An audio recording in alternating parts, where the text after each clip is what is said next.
because it borders the country of Niger.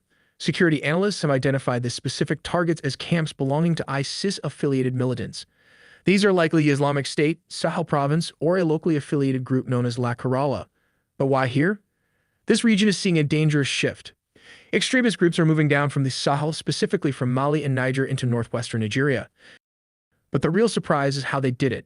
Unlike the drone strikes we often see in other regions, this operation relied on heavy naval firepower. The U.S. Navy launched Tomahawk cruise missiles, long-range precision weapons.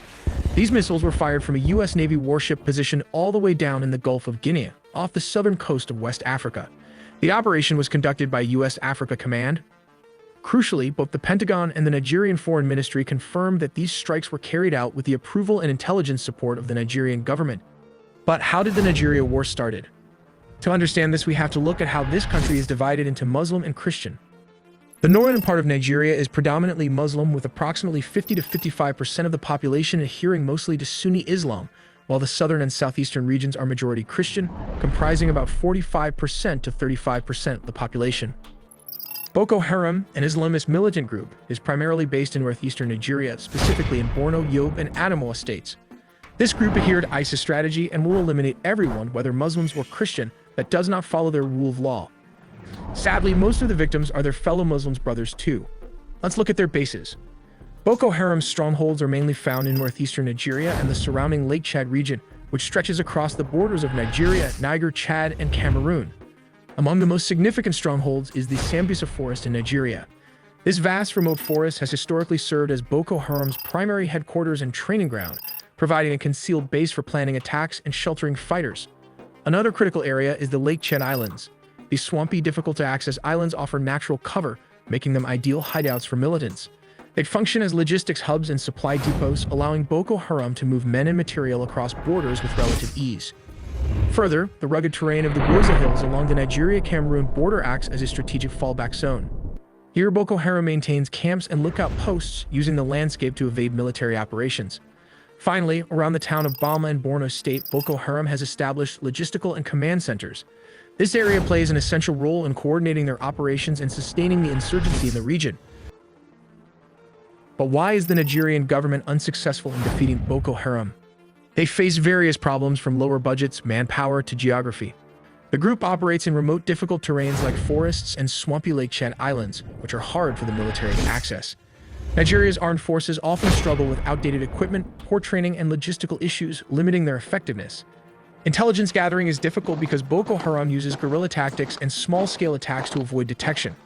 Additionally, poverty, unemployment, and weak governance in the northeast allow Boko Haram to recruit easily, with some communities mistrusting government forces due to corruption and previous abuses.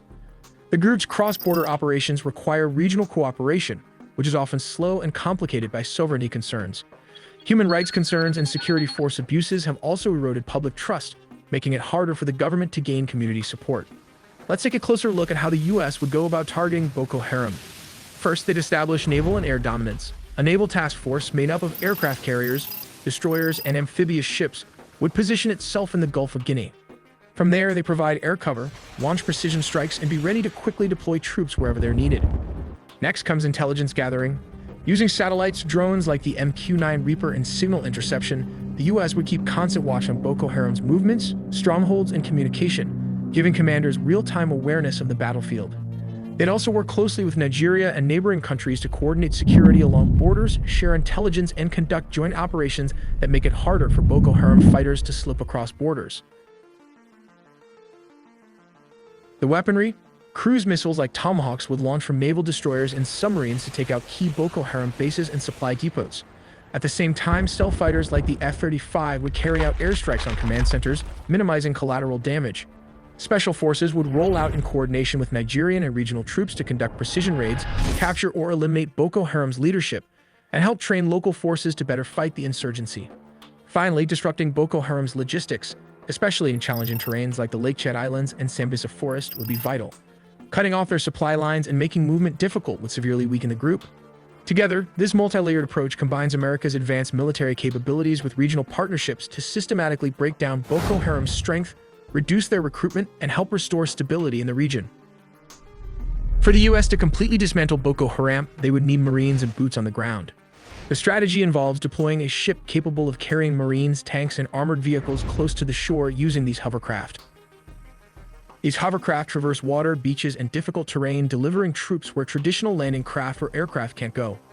Marines then secure beachheads and push inland to clear urban areas and complex battlefields, missions impossible without boots on the ground. The strength of amphibious forces lies in their seamless integration of ground troops, tanks, helicopters, and F-35 fighters, working together to suppress enemy resistance and maintain momentum. Hovercraft add tactical flexibility by bypassing coastal barriers and carrying heavy vehicles air transport can't handle, allowing forces to strike where the enemy least expects. Once ashore, amphibious forces conduct sustained operations backed by naval gunfire and air support, stabilizing captured areas and protecting civilians. Their operations follow a disciplined rhythm: planning, embarkation, rehearsal, movement, and swift action, transforming sea power into lasting ground control. While aircraft carriers dominate the skies, amphibious warships bridge the gap from sea to land, turning devastating airstrikes into actual control and enduring influence. Only with this combined capability can true victory and peace be achieved. But the brute force multiplier of these hovercraft, let's take a look at how they change the tide of the battlefield. U.S. Navy hovercraft, specifically the landing craft Air Cushion and its upgraded counterpart, the ship-to-shore connector, revolutionize amphibious warfare with their speed and versatility. These hovercraft can travel at speeds over 40 knots, about 46 miles per hour, far quicker than traditional landing craft, drastically reducing transit time from warship to shore. Their unique air cushion design allows them to